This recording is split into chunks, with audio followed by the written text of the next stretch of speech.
you're traveling in the North Country Fair.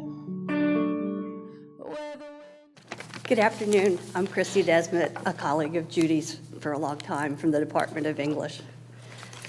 Judith Ortiz Cofer and I joined the UGA faculty at exactly the same time in 1984. I taught 6 courses a year and Judith taught 9. As we went through the odyssey towards tenure, we did have some fun.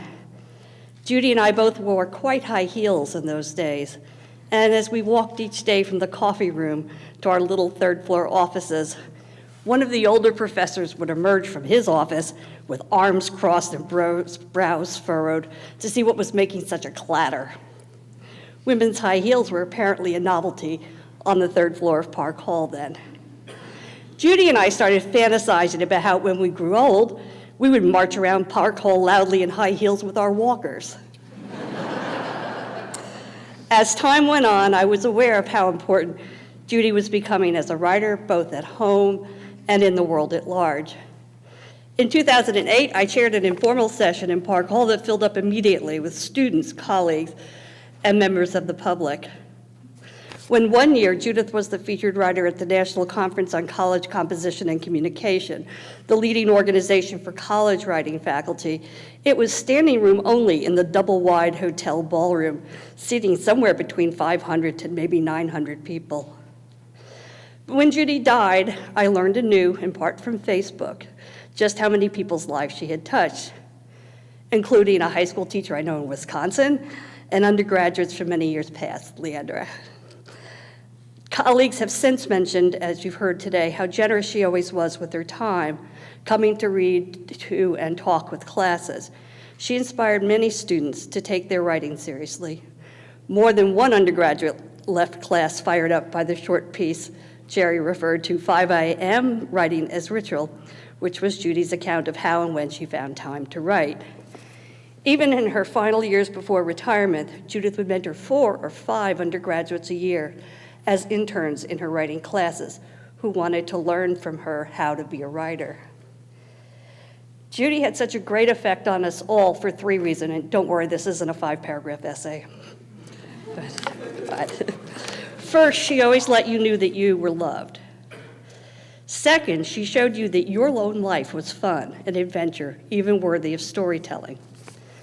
My greatest memories of Judith and her family involve the Cofer farm that Catherine referred to, the 750-acre family spread in Louisville, Georgia, with fields where you can find Native American artifacts, the house with a deck overlooking the pond, the little cabin where Judy wrote, which had received improvements after her retirement, and in later years, what came to be known as grandson Eli's Beach at the edge of the pond, the sign Eli's Beach clearly visible as a landmark on Google Earth. Judy always let you know that visiting the farm was going to be a great event.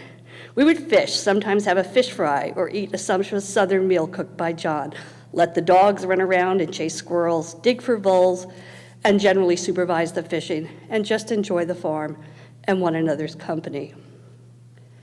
Farm visits could also become adventures, less like the idyllic setting of Tales Told Under the Mango Tree, and more like the daring feats of Maria Sabina, the feminist folkloric heroine who outwitted bandits and was Judith's own artistic avatar. There was that famous time in the 90s when David, John, and I were creek fishing and it started to rain. Our dog, who was thunderphobic, just disappeared to an unknown location for 5 hours. Fearful that she might head for the road, David and I took the tourists down the long dirt road that had once almost defeated a seasoned FedEx driver who was delivering NEA applications to Judith, and promptly got stuck in the sand.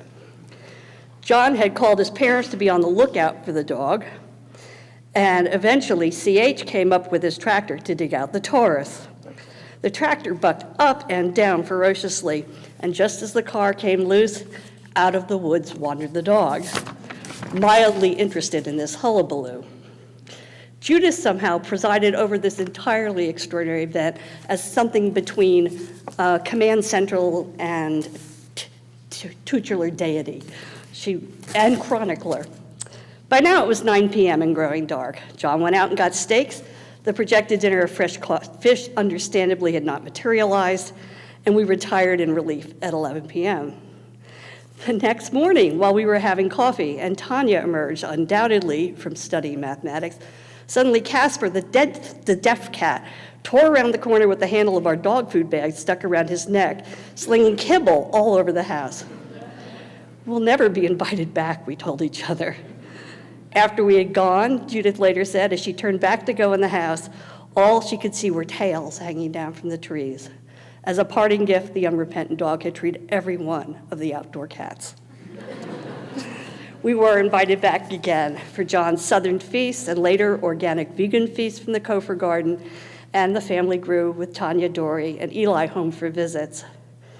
On our most recent visit to the farm, however, adventure struck again. David, John, and I went out in a little boat on the pond to fish, while our current dog stayed behind to keep Judith company, who by then had been through some treatment. At some point, John decided to see if he could knock down a leaning birdhouse in the middle of the pond, which was becoming an eyesore. There were no birds inside, but there was a swarm of displeased wasps. As John tried to fend them off, I tucked in and stayed very still, while David tried to get hold of the paddle and push us out of the wasp's reach. John was about to abandon ship, which would have upended the entire party into the water when we pulled clear. But we had to return to Judith in defeat, sans fish, scarred from battle and feeling pretty sheepish for dignified 60-year-olds. I am one of the people whom Judith helped to see their own lives as a story. Although I never wrote fishing stories as she had suggested, even giving me an anthology of women's writing on the angler's art, and I rarely rise at 5 a.m. to write, I do see myself as a writer.